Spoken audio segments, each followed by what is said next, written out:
Dear students, ہم نے last چند لیکچرز جو پڑھے ہیں اس میں ہم نے ایلیمنٹس آف آئیڈیالوجی کو ڈسکس کیا ہے۔ آج ہم نیکسٹ ٹاپک پڑھنے جا رہے ہیں جو صفحہ نمبر 10 پر موجود ہے۔ برصغیر کے مسلمانوں کی مذہبی، ثقافتی، سماجی اور معاشی محرومی کے حوالے سے دو قومی نظریے کی ابتدا اور ارتقاء کی وضاحت۔ اس کی ریڈنگ کرتے ہیں۔ دو قومی نظریہ، ابتدا اور ارتقاء کی وضاحت۔ ابتدا اور ارتقاء کا مطلب پروان چڑھنا، ترقی پانا۔ دو قومی نظریے سے مراد یہ ہے کہ برصغیر پاک و ہند میں دو بڑی قومیں ہندو اور مسلمان آباد ہیں۔ یہ دونوں قومیں صدیوں تک ایک دوسرے کے ساتھ رہنے کے باوجود آپس میں گھل مل نہ سکیں۔ دو قومی نظریے کی بنیاد مسلمانوں کا علیحدہ تشخص ہے، آئیڈینٹیفیکیشن ہے، پہچان ہے، تشخص۔ پاکستان دو قومی نظریے کی بنیاد پر قائم ہوا۔ دو قومی نظریے کا نصب العین یہ تھا، نصب العین اصل مقصد یہ تھا کہ اسلام کے دو قومی تصور کی بنیاد پر ہندوستان میں مسلمانوں کی ایک ایسی آزاد ریاست اسٹیٹ کو کہتے ہیں، حکومت کو کہتے ہیں، ایک الگ وطن کو کہتے ہیں، قائم کی جائے جس میں رہتے ہوئے وہ اپنی انفرادی اور اجتماعی زندگی اسلامی اصولوں کے مطابق گزار سکیں۔ یہ دو قومی نظریے کی ابتدا کے بارے میں بتایا جا رہا ہے کہ یہ کب اس کی ابتدا ہوئی اور کیسے ابتدا ہوئی۔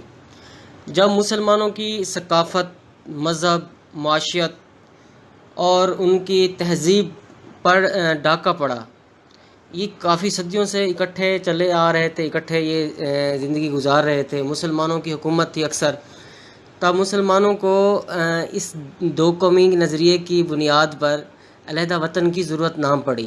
لیکن اب حالات ایسے ہو گئے کہ یہ چیزیں جو مسلمانوں کی مذہب ہے، ثقافت ہے اور تہذیب ہے، معاشیت ہے، اس پر جب اس کو ختم کرنے کے چانسز بڑھنے لگ گئے، اس کو مٹانے کے چانسز بڑھے، تو نظریہ پاکستان ابھر کر سامنے ہے۔ نظریہ پاکستان کی ابتدا ہوئی، اس کا ارتقاء ہوا، نظریہ پاکستان پروان چڑھا، نظریہ پاکستان نے ترقی پائی۔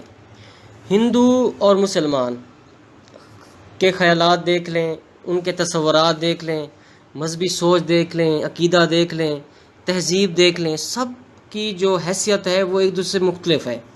اب ان کا عبادت کا طریقہ دیکھ لیں، گائے کی پوجا کرتے ہیں، وہ ایک ان کا اپنا ڈھنگ دیکھیں، لیکن ہمارا جو اسلام ہے ہمیں کس طرح عبادت کرنے کا علم دیتا ہے، ہمیں کس طرح عبادت کرنے کی تلقین کرتا ہے، تو یہ طریقہ کار ان سے ہمارے جو تھے بالکل جدا تھے، الگ تھے۔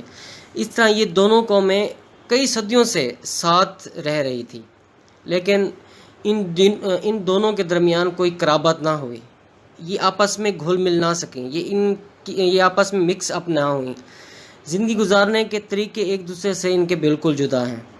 مسلمانوں کے جو بزرگ ہیں، ان کی مسلمانوں کے طریقہ کارنامے ہیں، ان کی مسلمانوں کی روایات دیکھ لیں، یہ سب کا جو اپنا ایک الگ مقام ہے جو ہندوؤں سے بالکل الگ تھلگ ہے، اور دونوں قومیں اس وجہ سے ان کا آپس میں گھلنا ملنا بہت مشکل ہو چکا تھا۔ پاکستان جب مرض وجود میں آیا یا پاکستان جب بنا تو صرف اس الگ قوم کے تصور سے، کیونکہ اس قوم کی پہچان جو تھی، مسلمان قوم کی پہچان، اس کی جو آئیڈینٹیفیکیشن تھی مسلمانوں کی، وہ دوسری قوموں سے مختلف ہے، جدا ہے بالکل۔